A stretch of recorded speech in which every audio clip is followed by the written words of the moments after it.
Hello and welcome to the No Expectations Video Store Podcast. I'm Ben. I'm James. And I'm Max. The NOX Podcast. And today we're talking about 1994's Airheads. Yes, and it stars Brendan Fraser, Steve Buscemi, and Adam Sandler. Director Michael Lehman. Writer Rich Wilkes. And you might know them from some other movies. Oh, yeah. Michael Lehman did 40 Days and Nights, Hudson Hawk, My Giant, and Californication, True Blood, Dexter, Yes. American Horror Story. Dude, he had quite the resume. I was looking through it. Like, he was like a prolific, I'm assuming he's still around, a prolific TV director. And then Rich Wilkes did Triple X, Triple X 2, State of the Union. And that's it. and the School Rock TV show. Interesting. There was a TV show? Others. 2016 to 2018. Interesting. Did not know that. So you guys may notice I'm wearing shorts in this episode, and it feels really good. Really catching the breeze, you know? Yeah. Next best thing to a kilt, you know? But what can I say about this movie? Dude, this is a movie I have not watched in easily, I'm going to say, at least 10 years. But I think longer. I'm thinking closer to like 15 years. And, dude, what a classic. It's such a fun one, and I forgot how many famous people are in this movie. There's a lot of famous people It's like crazy. It's like jam-packed with stars. Like, for such a random film, like not being associated with like Ghostbusters or like, you know, Billy Madison or something like that, that's like hardcore like SNL or in like the Harold Ramis realm. Yeah, I was wondering if it was like SNL produced, what's his face? I can't think of his name right now. Lorne Michaels. Lorne Michaels, yeah. Lorne Michaels. But I don't think it was. No. But you mentioned Harold Ramis. He did show up in there, too. Yeah, Harold Ramis pops up in there. We got two Ghostbusters in this. We did. Ernie Hudson and Harold Ramis. Yeah, which is pretty cool. But yeah, for those of you who may have never seen this movie, if you grew up loving Adam Sandler, Steve Buscemi, Brendan Fraser, yeah. Chris Farley, anybody like that, if you like that era of SNL, watch this movie. Yeah. Like, it's so much fun. And it still holds up, man. Like, I am always impressed how I can go back and watch something that I liked when I was like 13 and still like thoroughly enjoy it, like with that much time in between not watching it, you know? I think for me it's been probably around the same time, 10 to 15 years. It's been a long time since I watched this movie. Yeah. It's crazy because I'm looking it up too. It got not the best reviews, but I'm like, how's this in the 50s? How's this like negative on Rotten Tomatoes? But you know, we don't really care for Rotten Tomatoes. Yeah, and it's weird too because that was like the golden era. This was 1994 when this came out. Like, this was a year after Encino Man. This was a year before Billy Madison. This was a year before Tommy Boy. Yeah. It was like a sweet spot in between, and it was like that Wayne's World kind of like Bill and Ted Bogus Journey era, where it's like you just be goofy. You just have a goofy movie, have some funny stars in there, and just do whatever you want. And it succeeded. It did exactly what it set out to do. It was just a goofy comedy, you know? Yeah.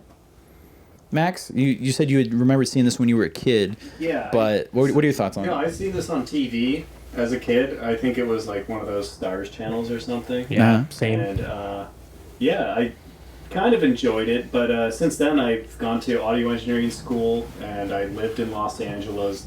I've worked in recording studios in Los Angeles, and yeah, it kind of hit a lot better this time because there's more. What would you call that? Noise.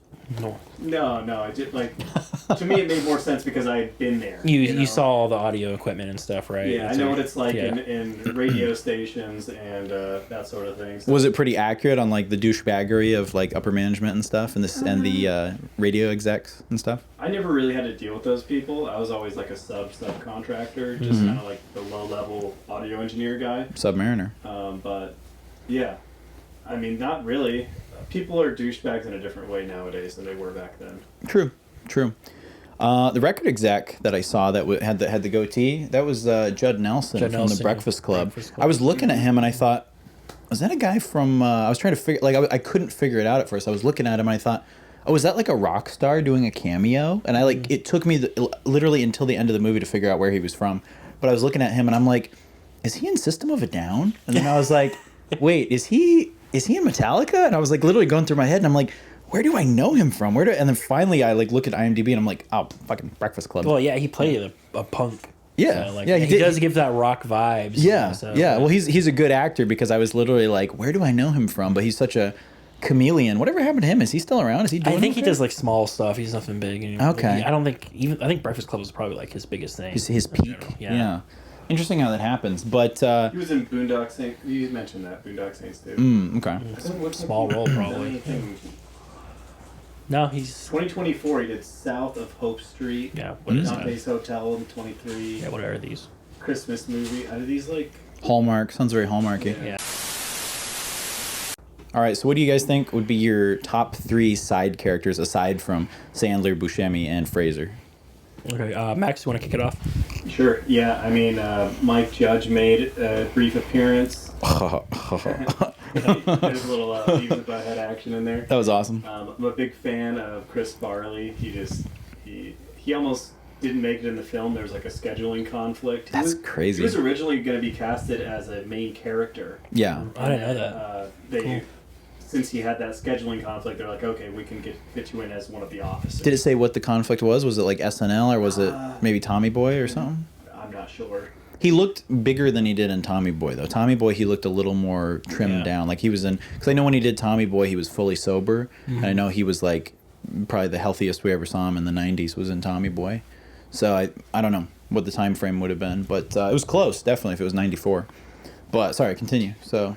And then, I mean, Lemmy from Motorhead, maybe? Yeah. I mean, it was just a cameo, but, you know, who doesn't love that? You gotta love Lemmy, man. Gotta love Lemmy. It adds a lot of authenticity.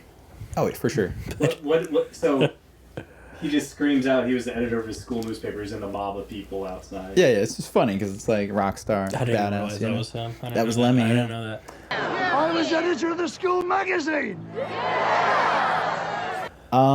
Let's see. I gotta agree with Farley. Michael Richards, I think, was genius. Love Michael Richards. Just one of the kings of physical comedy. He's so great. Literally Kramer in there. Yeah, he was very Kramer. And then I would say, I actually really enjoyed the DJ. The DJ I was like pretty the cool. DJ too. He was super cool. I'm surprised. I know we've seen him in other shows. He's the main character, isn't he? Yeah, true. I would say that too. I would say, okay, let's pick someone who's not a main character.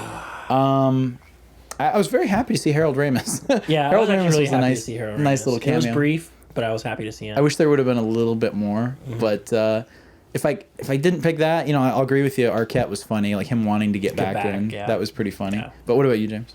Of course, Michael Richards, Chris Farley. But it's tough with the third person as well. Like Harold Ramis was cool to see.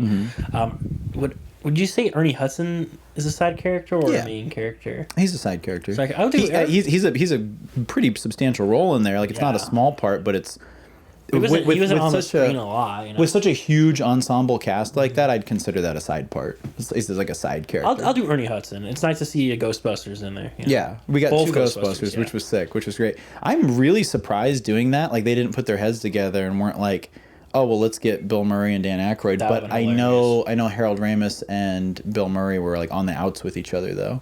Then they were. Yeah, I think it was after. Correct me if I'm wrong. I think it was after Groundhog Day. They never worked together again. Really? Yeah, like they weren't buddies after that anymore, which is a shame. But I could see that. I could see maybe Murray being difficult to work with. I love him. I respect him. I think he's a great actor. I think he's funny. But who knows, man? Egos in Hollywood. Yeah, that's true. I'm going to heap up heads with Chevy Chase as well. Oh, it doesn't surprise me. Yeah. Doesn't surprise me at all. Not favorite actor that surprised you. Who was one of your favorite side characters? I have one. My favorite side character? Small role, but he was funny in there. Or you just liked him in there. It could be any of them. We just did that, James. No. I'm not talking about actor or character. Oh, you mean just really small? Yeah, I'm talking about a character probably. I should say that. I would say it's for me. I'm gonna say the freaking Alan Covert. Is it the CIA? Is that who he is? The SWAT. Oh, he was freaking hilarious. The SWAT captain. Are they molesting you? Speak up, Beach. Are they molesting you in any way? No, I'm hiding in the air cooling system now. The pool boy thing. Yeah, that was hilarious. Yeah, I liked him. I thought he was funny. It's just him on the phone with Michael He was Richards hilarious. The entire time. Yes. He was mishearing him. He's like, Marine, huh? All right. Don't worry, you won't be held accountable. What? You got any kind of training? Well, I was in the Merchant Marines. Marines, yeah, I copy that. How you get those people away from the van? But I was an accountant.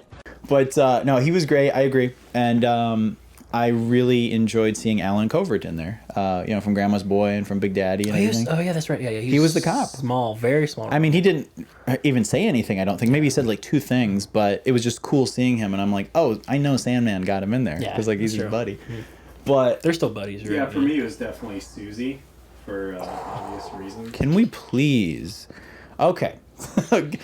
Time out. Let's keep recording, but time out for everything we're talking about. So originally when NOX Video Store started, like we're talking in the early days, I would always call out the hottie from each movie. I would pick my favorite hot, beautiful, attractive woman. And for this one, it's definitely Susie with 2 Z's. So attractive, so I remember even being like 13 years old and being like, this girl is so freaking sexy. She's incredible. I'd love to see what she went on to do, but she was just so stunning. Just everything about her, just 10 out of 10. She is my hottie. She is my NOX hottie for this episode. And big fan. James is a married man. He cannot speak on this. He only has eyes for one woman now. But, Max, do you agree, Susie, or do you think there was another woman you liked more in the movie? I mean, there were a lot of great-looking women, but it's tough. Maybe Brendan Fraser's girlfriend is up there, too. I'd say it's a tie. Really? She was very attractive, but between the two, Susie is my cup of tea. Susie's. Yeah, she's a cutie. But you guys, she stopped working in 2018. Oh wow! But she did a lot of stuff, though, right? She's been doing TV series ever since. Wow, what a dime piece! And she Jack and Daxter. Remember that game on PlayStation? Oh yeah. She worked on the video game. Interesting, muy interesante. You guys want to go through some fun facts? I got a whole list here. Facts.net. Turn your curiosity into discovery. Airheads features an all-star cast. We know this. Give me something good. Well, the band in the movie The Lone Rangers was loosely inspired by the real-life band The Replacements, known for their rebellious attitude and chaotic performances. Fun. I like The Replacements.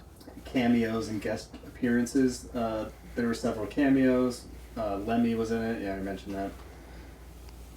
Most of the film was filmed in Los Angeles. The script was penned by a real-life musician. The screenplay was written by Rich Wilkes, a musician who drew from his own experiences in the music industry to create the story. How much, though, did he really draw from? Did they hold up a radio station with squirt guns? I bet it's just like the intro, just like the going life. Into the producer's office and stuff, and then probably the girlfriend. In the film, the band takes over the airwaves of the fictitious radio station KPPX 103.6 to demand their music be played. That's it. Soft listening. I was hoping for more. These are not really facts. These are, well, I guess they are facts, but they're not really like deep. Well, here's a fact.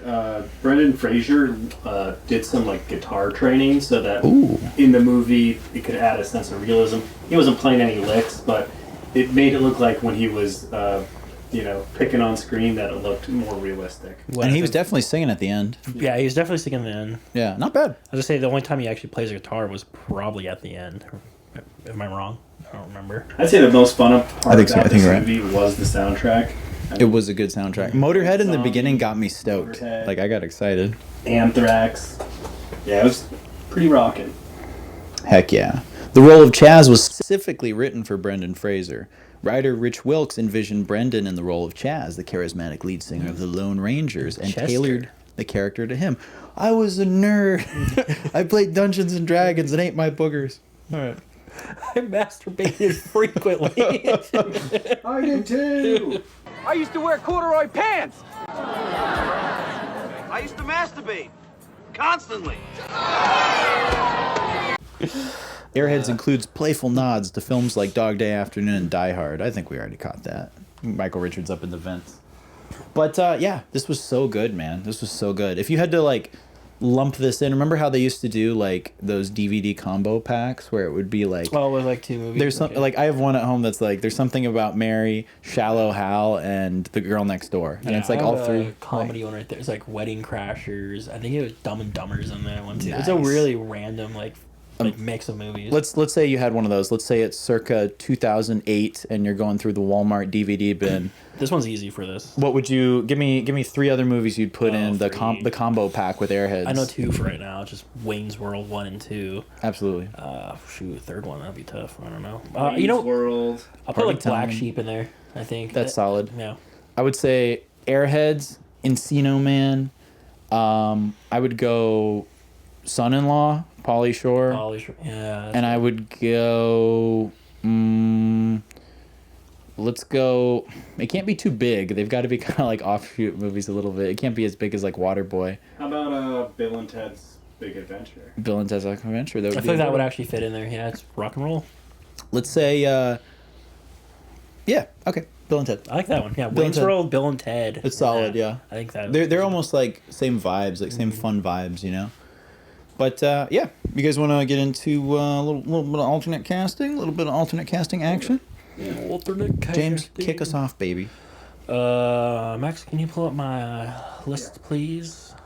1 second. Because your kiss is on my list.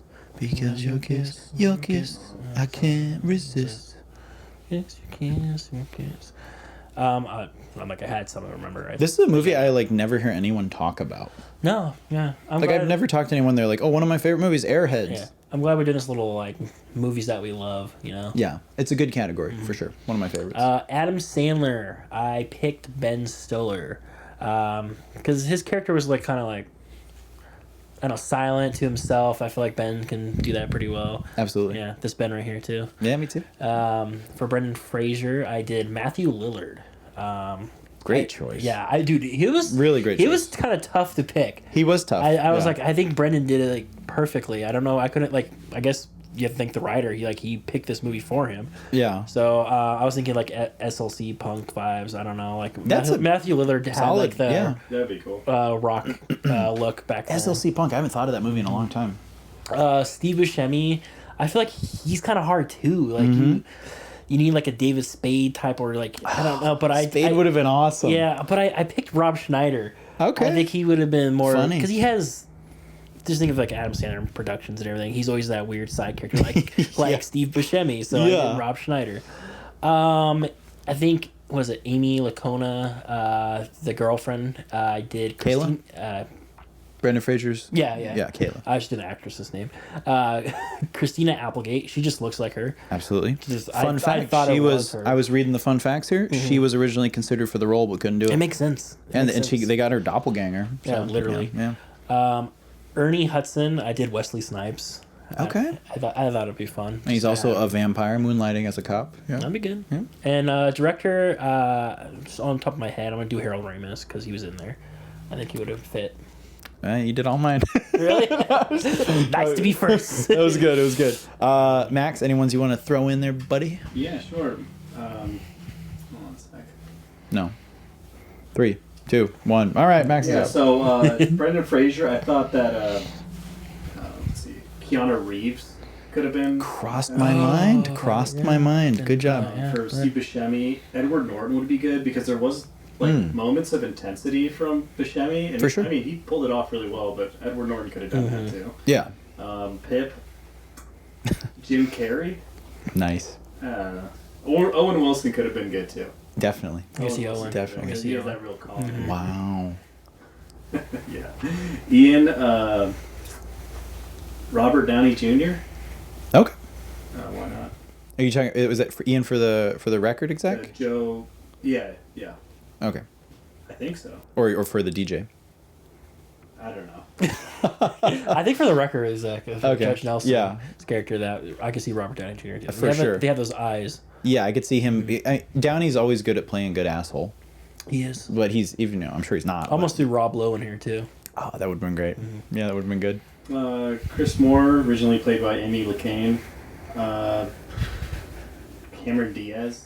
Ooh, Okay. nice mask era. That would have been And that's all I got. Beautiful. But I think maybe that officer who you did Wesley Snipes for. Ernie Hudson? Arsenio Hall could have done it. It's a good choice. Solid. All right. Stole them. So, all right. I don't want James to have an aneurysm here, so I want to get a good shot at James's reaction here. Let's get a shot at James here. I did the most recastings I've ever done for any movie. We're looking at about 14 recastings, and for the main characters, 3 each. So what I'm gonna do here, as James starts foaming at the mouth and falls on the floor, I will supply all the pictures for each of these to help with the edit.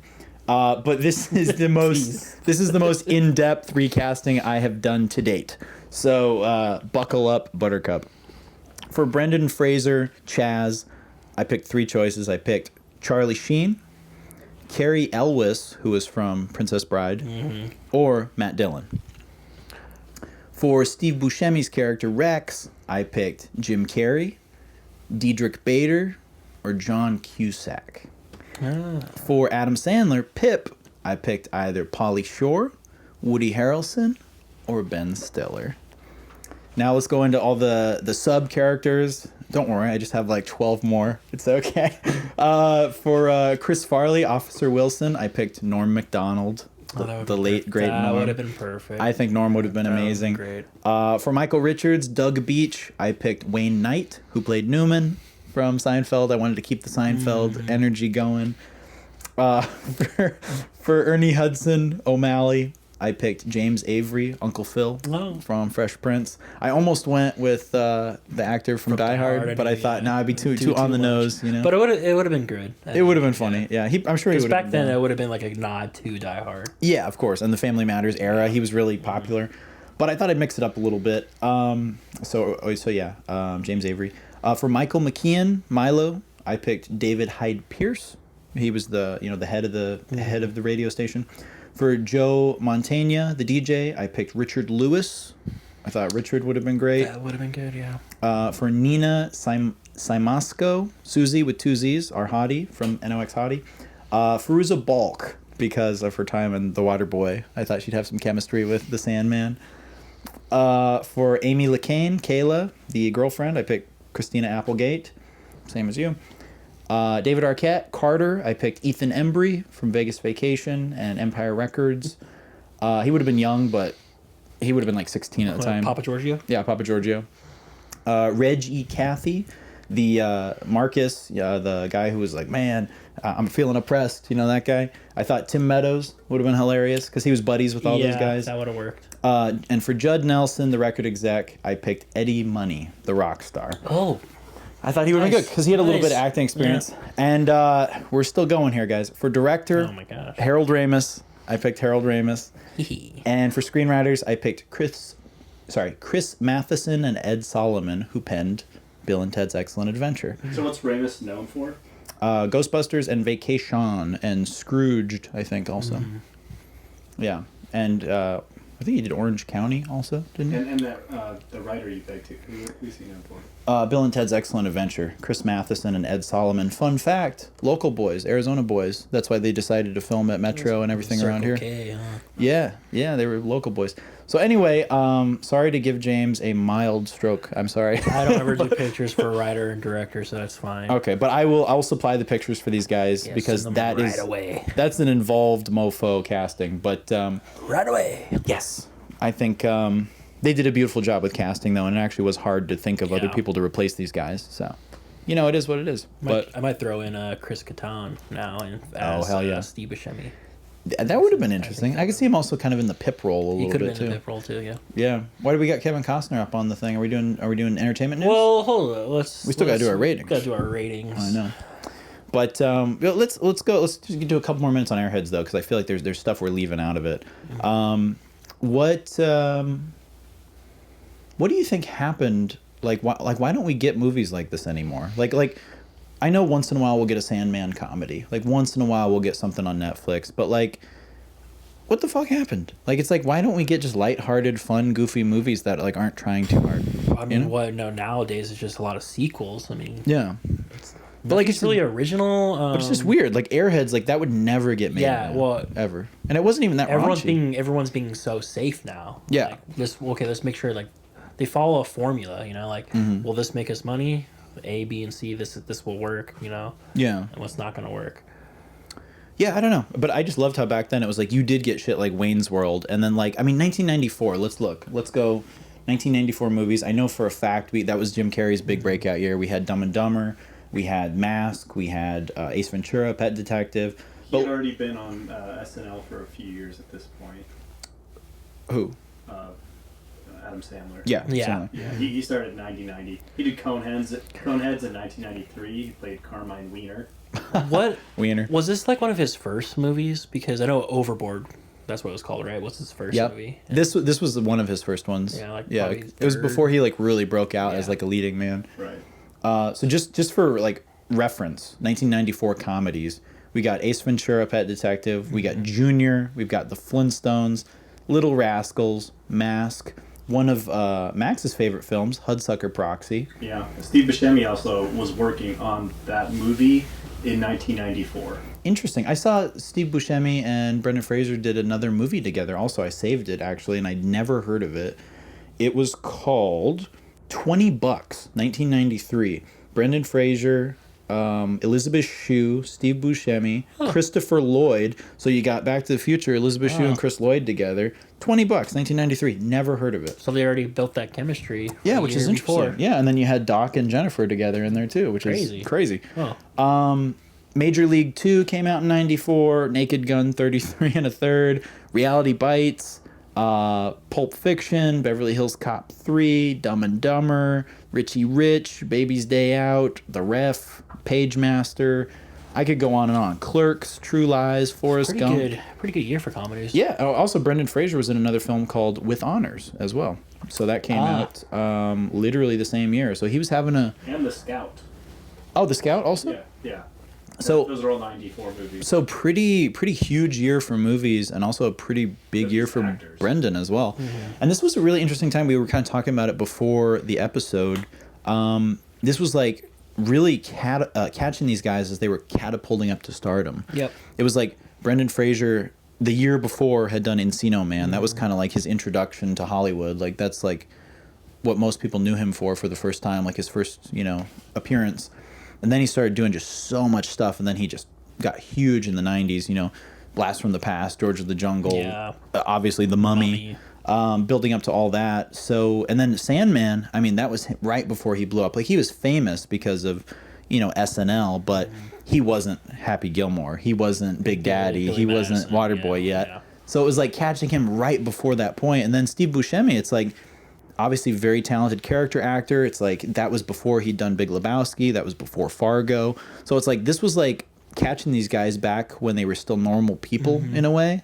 Like they were still like, I'm sure people would come up and be like, hey, I love you on Saturday Night Live, or hey, I liked you in this movie, whatever. But they could probably like go to Disneyland with their family and not be harassed. Yeah. You know what I mean? Like these guys were like still normal dudes just acting. And it was kind of cool to see. It was kind of cool to see them before because like that next year, they all got really famous. Yeah, so it's kind of beautiful in a way. I mean, great example for the movie. Like, you can see that they're going to become something. Yes. I mean, Steve Buscemi, you can, like, there's the scene where he's, like, threatening the people with the gun. Mm-hmm. Yeah. There's that intensity. At the same time, he's working on Pulp Fiction, so he's really, like, he's getting his chops down on these...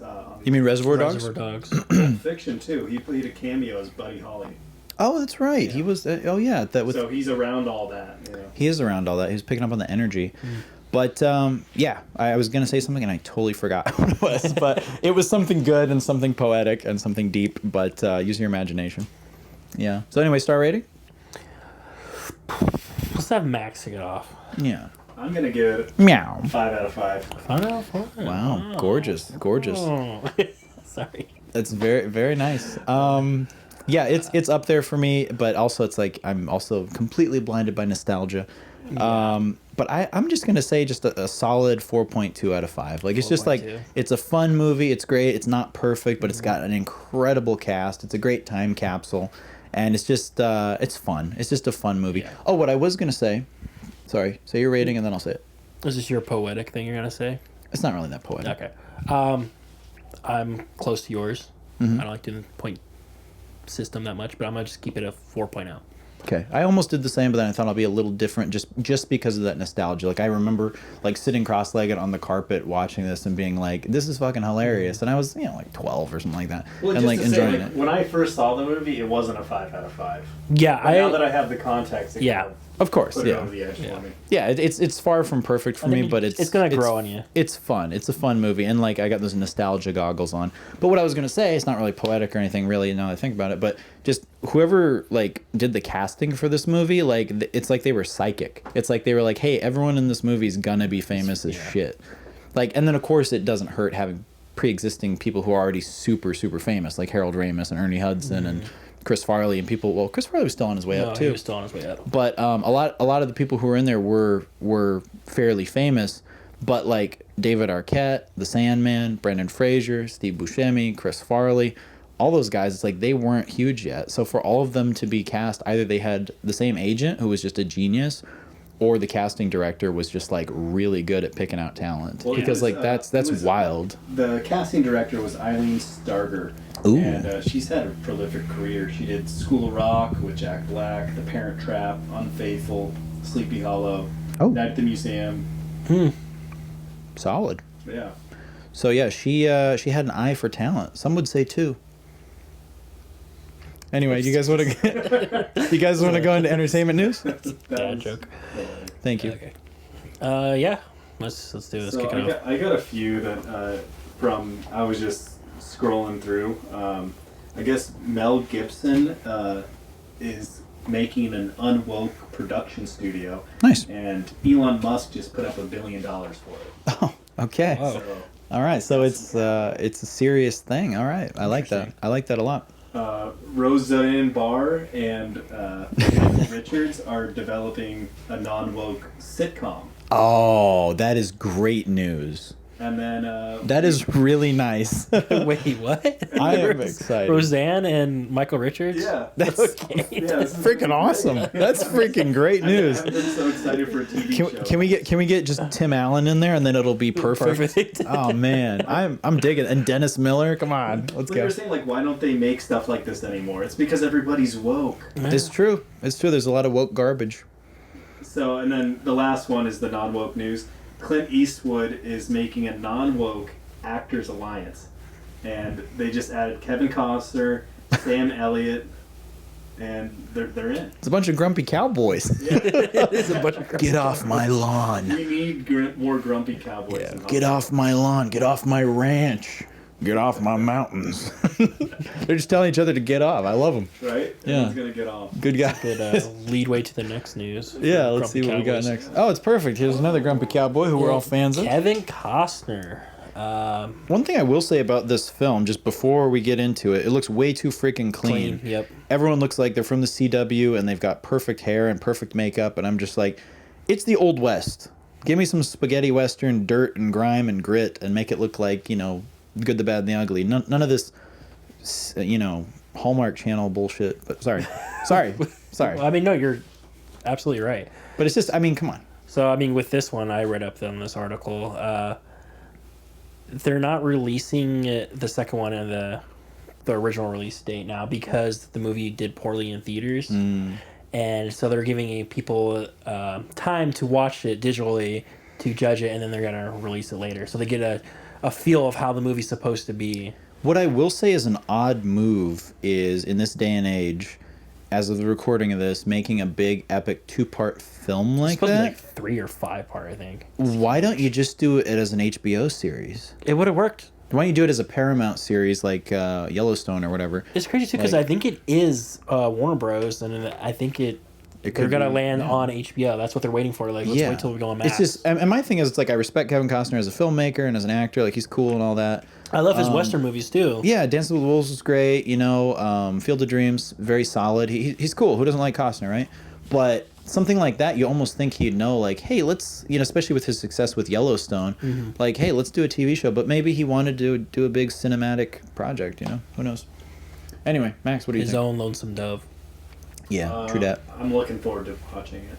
That's all. I do want to watch it. Oh, I'll like watch you said, it. it does look too clean. I'll just be distracted I'm watching by... it for Kevin Costner. Oh, for sure. No, I'm still going to watch it. I love Westerns. Like, I think all of us love Westerns. Yeah. But, and I don't think we've Just sucks done that a it's Western not yet on this gonna be channel. in theaters, or is it gonna suck that it's not in theaters? No, I mean, it's still going to be in theaters. We go see it but at the just- Dollar Theater but together. just later now for the second part. Okay. I don't know if I want to sit through 3 hours in Yeah. the theater unless it's Once Upon a Time in Hollywood or Batman. Yep. Just saying. But yeah, no, I'll watch it just out of curiosity. And, and it might be really good, but I just feel like you got to kind of get past how pretty everyone is. But same problem you have with this channel, guys. We're so fucking hot. All right, continue. All right, let's go to the next one. All right, M. Night Shyamalan. That just says it right there. I'm disappointed with that stuff. So he's doing a PG-13. We've talked about this before. Showed too much in the trailer. It does show a lot in the trailer. I hate the fact that it's PG-13. Yeah. Why can't we have a rated R horror movie? Give me want something more audience. Give me something gory. We want some teenagers. We want more ticket sales. That's what they're doing. Since when does R rating hurt box office? What is this, fucking 1991? Like, when I was a kid, it never stopped me from seeing movies. Yeah, never stopped me either. It's so... I found a way to get in there. To buy the ticket. Yeah. That's it. What's so weird about it, too, is you look back and you think they would have learned this lesson a long time ago. Like, Terminator 2 Judgment Day, hard R. Like, that's an R-rated film, right? 1991. At that point, they would have been like, okay, yeah, forget it. Titanic, rated R, right? Titanic's not rated R. Wait, it is, yeah. You see tits, right? Yeah, you do, yeah. Interesting.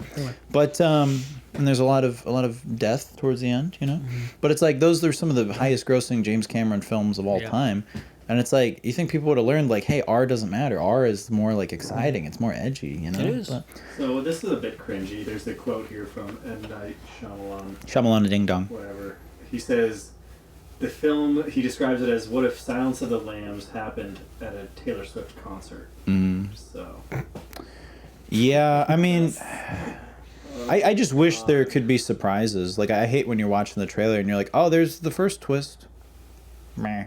That's what he was known for, is twists. And then just maybe just like, in there. just go in and be like, okay, hostage situation at a concert, sting operation, that's it. Like, give me a teaser. Yeah. I want a teaser trailer. I don't want to watch this.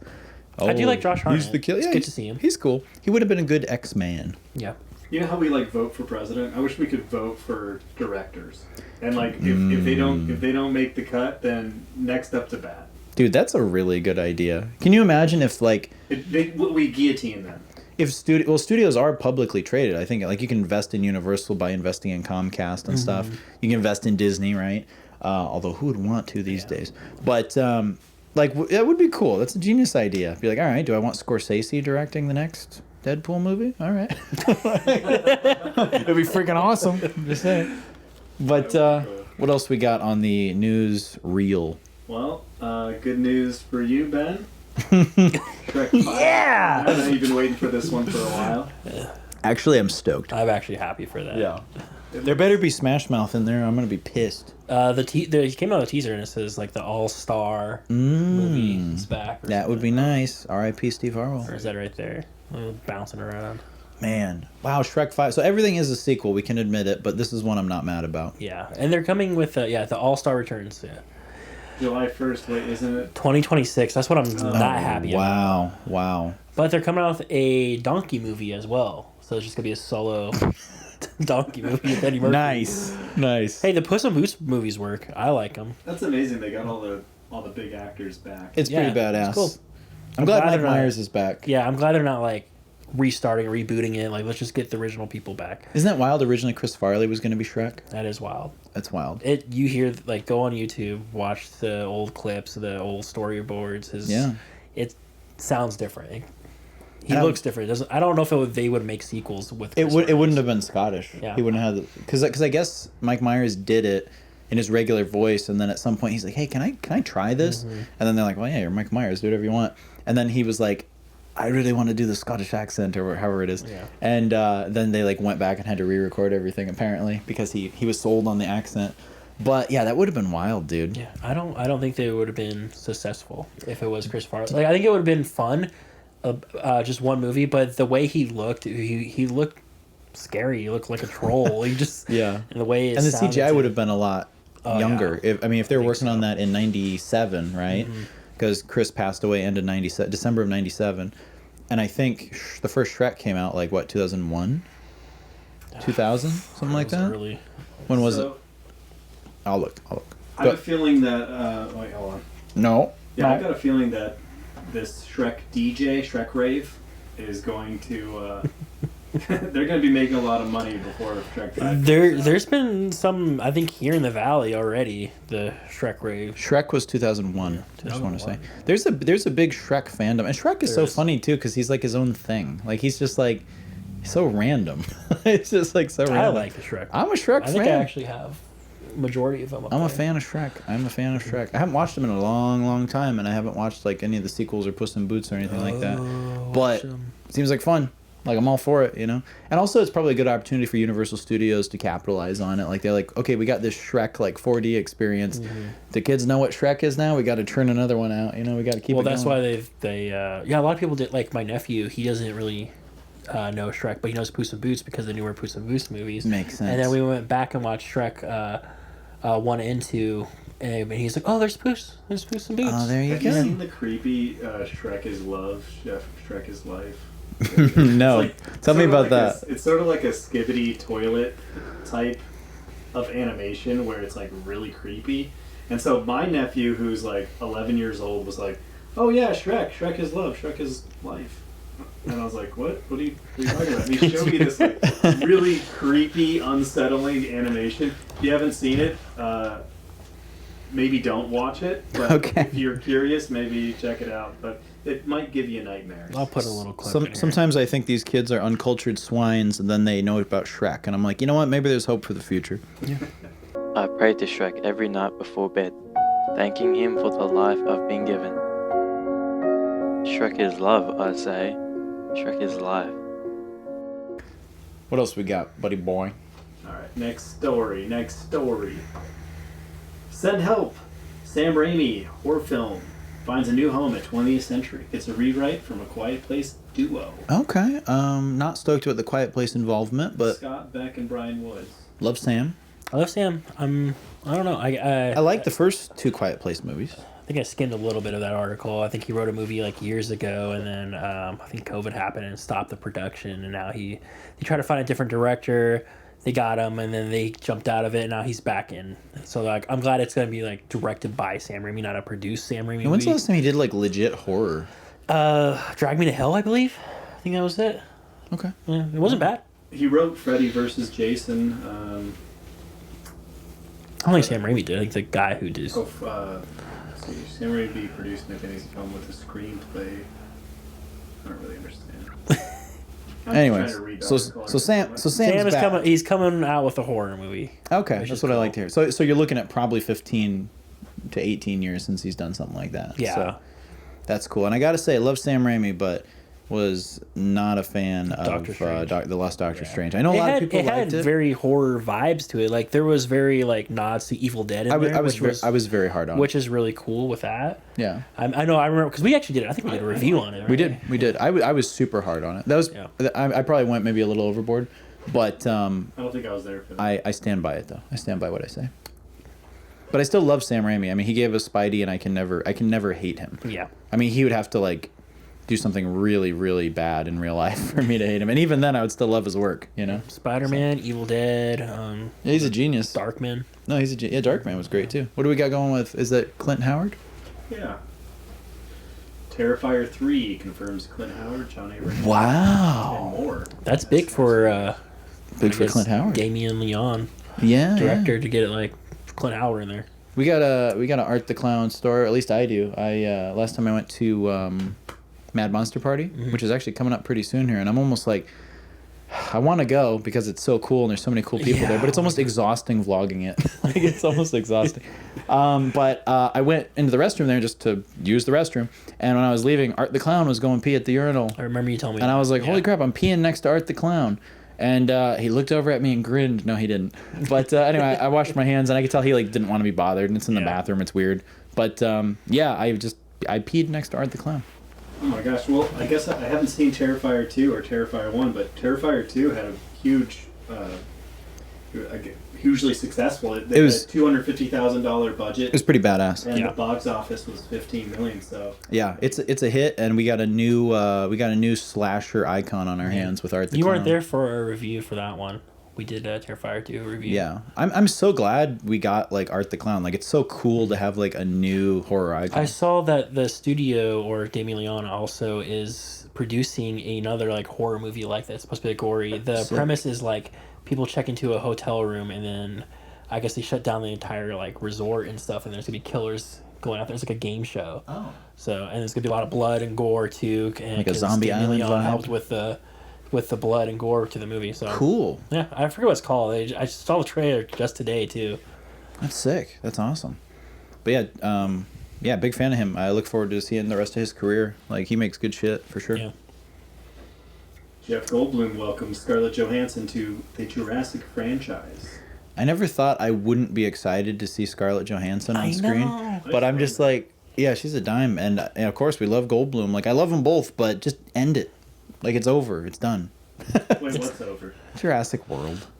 So I don't even know where it takes place or when it takes place. But I think I've talked about this watch it. before. It's just like I don't want these big celebrities in a Jurassic Park movie. Like I just don't. I don't want pretty people in a Jurassic Park movie. I want this to look real. I don't mind pretty people, but it's unless they're in a western with Kevin Costner. But I like Scarlett. I just don't. I don't feel like. I love I feel Scarlett. like it's like another like Chris Pratt thing. You know, let's throw someone gorgeous in this. I just think it's run its course, and I'm a huge Jurassic Park fan. Like the first Jurassic Park, iconic. Like even the Jurassic World films, the first one, pretty fun. Like I enjoyed it. But after a certain point, you're like, hey, maybe let's take a decade off from this franchise. Like let's chill a little bit. Like Sequels, man. What makes all money? That's all they got, man. It's very dumb and it's very lowbrow and it's very basic. It's just like we get it. Like It's too safe. that's all you got. Like it's fucking pathetic. It's the same thing that happened with the Marvel fatigue of getting all the Avengers movies and all these different offshoot characters, and it's like, take a freaking break. Like cool it. Like let's get something like Airheads. You know? We all need to, like, if you get caught into too much comfort, it's too comfortable, then you're not really growing. So these franchises, they're just so comfortable at this point. They're not really. Yeah. They're not growing, obviously. Yeah. So I guess Scarlett Johansson, she's been a fan for a long time. She's been begging to be in the movies. I mean, I can't blame her. Like, I'd want to do the same thing. Like, if someone was like, "Hey, do you want to be in a Jurassic World like, movie?" yeah, I'd be absolutely. like, 110%. I would be get eaten by a dinosaur in that movie. I don't care. Yeah, that's what she was saying. She's like, I'll die in the first 5 minutes. I can get eaten by whatever. We can arrange this. She offered to do craft services for the next Jurassic Park. Oh, she's so hot. But yeah, no, I get it. I get it. Love Scarlett. Love Goldblum. Love the nostalgia. Love the dinosaurs. But for me, take 10 years off. Like it's crazy. Yeah. It's crazy, dude. But whatever. I think the original writer though is coming back for this one, so that might be interesting for the first movie. No butcher. All right, and then we got a list to round out the news. Okay. 2024 horror previews. All the movies we want to see. I love Joe Blow. They do compile good lists. Joe Blow. Joe Blow. Not sure what Joe Blow. You just scroll down. Metamucil. Legs. Long Legs, I am seeing that this weekend, and I can talk about it when next podcast. I'll let you guys know how it is. Yeah. Let's hope it's better than The Watchers. Hey, Nicolas Cage is in it. Oh, that makes me excited. They're comparing it to like Silence of the Lambs, like we're getting another serial killer kind of movie. I'm totally It's supposed cool. to be Well, hey, intense. if Nick Cage is there, sign me up, buddy. Yeah. Hey, you're welcome. You're welcome Okay. to join. Okay. Yeah, it looks cool. I mean, Pretty badass. And then there's the Josh Hartnett one. we got Trap. We can just scroll. Call it right trash. past Yeah. I don't know we what don't that even is. have to see it. Sometimes we get a sense for these things. We Yeah. watch so many movies. Alien Romulus, I'm excited. I'm excited for that one. Yeah, that'll be a pretty big deal, I think. I don't know what that is. What is it? Cuckoo. Cuckoo? I don't know what's that about.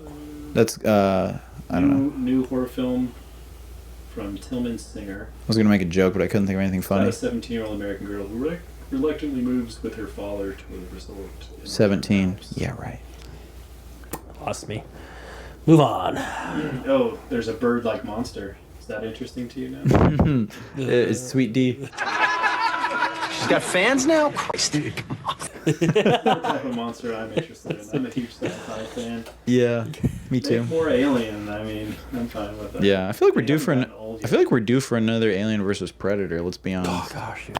Wouldn't that be sick? Even the video game, Alien vs Predator video game was so sick. Dude, the Alien vs Predator video game on PS2 is like so expensive now if you try to look it up. It's like really Coveted. Yeah. I think they have it backwards compatible for the Xbox. Ooh.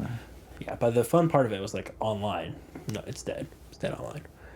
I love watching videos. Sorry, Max. I love watching videos where they go to like dead internet spaces or like games like that where you play online and like there's like one other person in the world playing and there's like these old games like no one's playing anymore.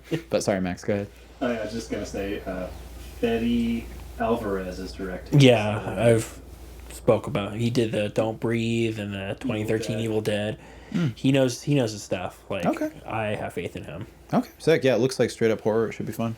All right, we have one for the Gen Zers out there. That's Stream. it. That's the one. That's the Damien Leon produced one. Stream. Oh, okay. Might be fun. Yeah. This one looks fun. Okay.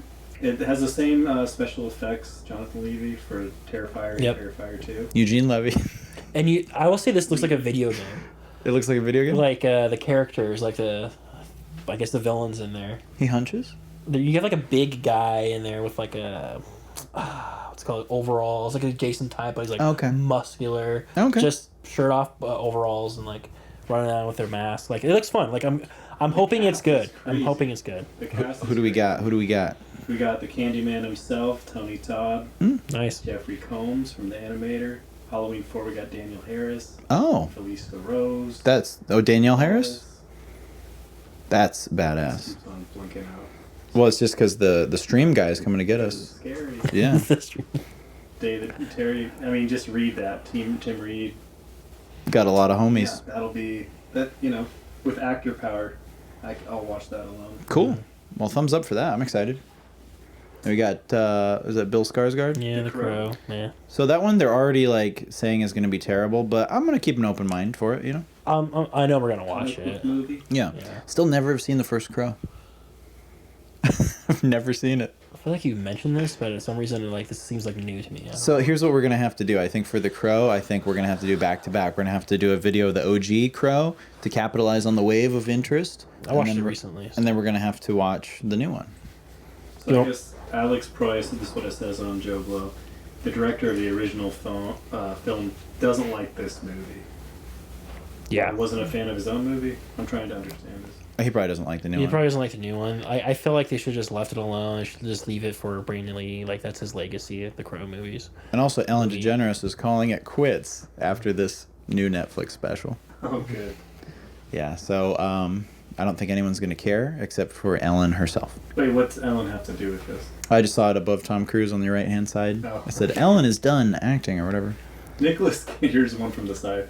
I feel like the stories that are on the side over here are pretty funny. Sometimes. They are funny, yeah. Nicholas Cage is terrified of AI. Wondering what will be done with his face when he's dead. Oh my god. Oh, he sold off his face. Oh no. Love him. Love him. You want to wrap it up or you want to do one more? I guess, wow, this list is super long. It's a huge one. I'll just scroll through it real quick. Okay. You got Speak No Evil, Beetlejuice 2. Beetlejuice. Also known as Beetlejuice. Yeah. Never Let Go. Art the Terrifier Clown. 3. Excited for that. Yup. Smile 2. Don't care. Oh. Night Bitch. Oh, well, hey, Amy Adams. Is that Amy Adams? It is, huh? I love Amy Adams looking terrified and sad and confused and slightly losing her mind. I always thought she was kind of a bitch. I'm very attracted to her.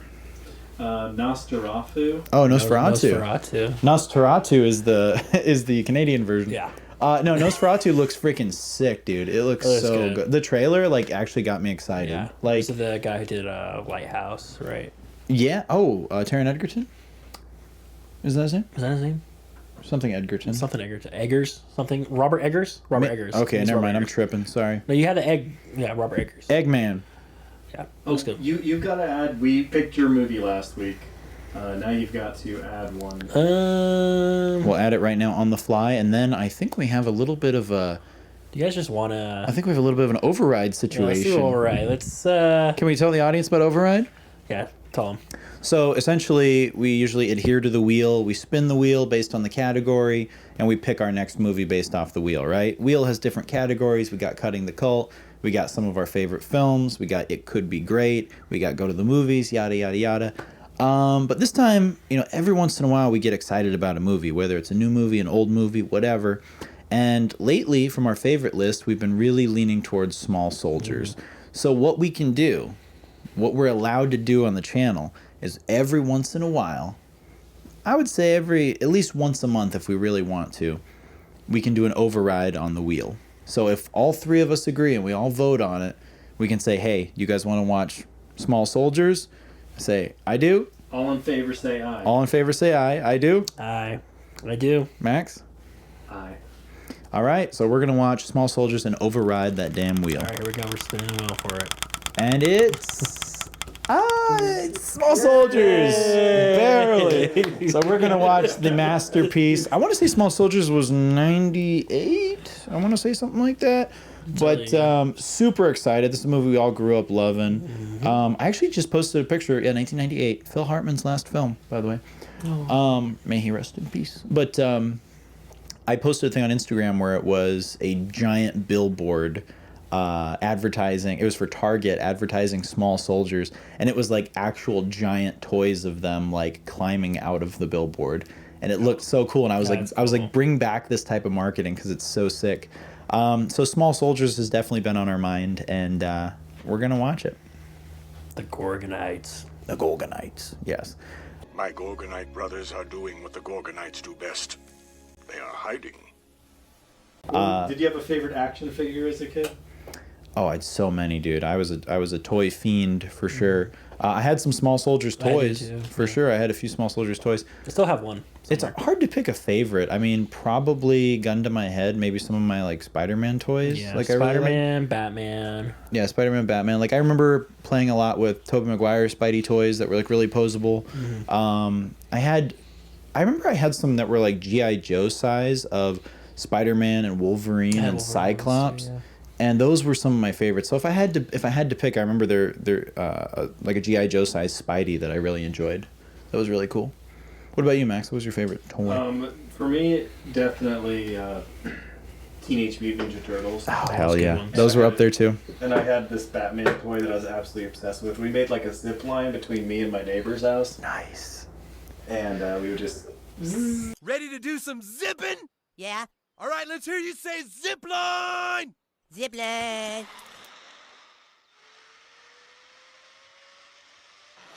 Woohoo! All right, nice zip! Well, how was it, Cartman?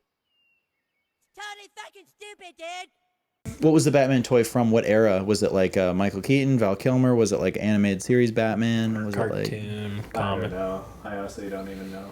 It was Batman. 1996? I'm going to guess it was animated series or it was Val. Dude, I love Ninja Turtles too. I love the little rubbery ones that were based on the toys from the movies. Those were sick. I mean, around that time we had Toy Story, Indian in the Cupboard. Yep. Star Wars Episode 1. I mean, Beast Wars, remember that one? I don't remember Beast Wars. Action Man. Was Beast Wars kind of like... Beast Wars was an animated TV show, but it's another one of these shows that kind of... Like Animorphs? On there being toys. Remember Animorphs? Oh, yeah. That was weird. It turned into a mole. But no, I'm super, super excited for Small Soldiers. Who directed Small Soldiers? Just out of curiosity. I believe it's Joe Dante. Joe Dante? Oh, from Gremlins? Joe Dante and Wow. David Cross, actually. Nice. Oh, and Tommy Lee Jones was the main... that's right, yeah. The main dude, David Cross. Yeah. So excited for this. Chip, was that his name? Oh, Chip, yeah. Chip Hazard? Chip Hazard, yeah. His name I had a toy of him. I had that one too. Yep. I remember that was back when Burger King made badass toys, and they had really cool ones. I remember they had the Gorgonite guy that shot the arrow. He had like a glow-in-the-dark arrow that you could shoot. And man, Burger King, what happened with toys? McDonald's, what happened to toys? Bring back the good ones. Holy crap. And can you imagine if they would do like anniversary toys for movies, like Small Soldiers? Do a theatrical re-release like they did for The Mummy and Star Wars and all that, and then bring the freaking toys back. Like, and then you just get guys like us going in there buying Happy Meals. Dude, you know this will sell out so quick. I mean, they've done that, though, in the recent years. Have they? Yeah. Toys for the movies from they old... have, like, old... adult Happy Meals now that were, like, they try to attract nostalgia and older audience. I'll get one of the adult Happy Meals. What is this, a vibrator? What is this shit? Some purple... No, like, the adult ones are, like... I don't know, like Travis Scott thing. Like it's always like a musician or rapper or something. It's really stuff that children. Yeah. The kids are like, "Can I get a Stitch toy or not?" They're like, "No, fuck you." Anyway, guys, I think that's it for the episode. Thank you guys for watching. Be kind. A rewind. And subscribe. And if you want to join us, if you have a little free time, if you're feeling crazy, watch Small Soldiers, and you can enjoy it that much more on the next episode. Yeah. Thanks for watching, guys. Bye, guys. Gorgonites.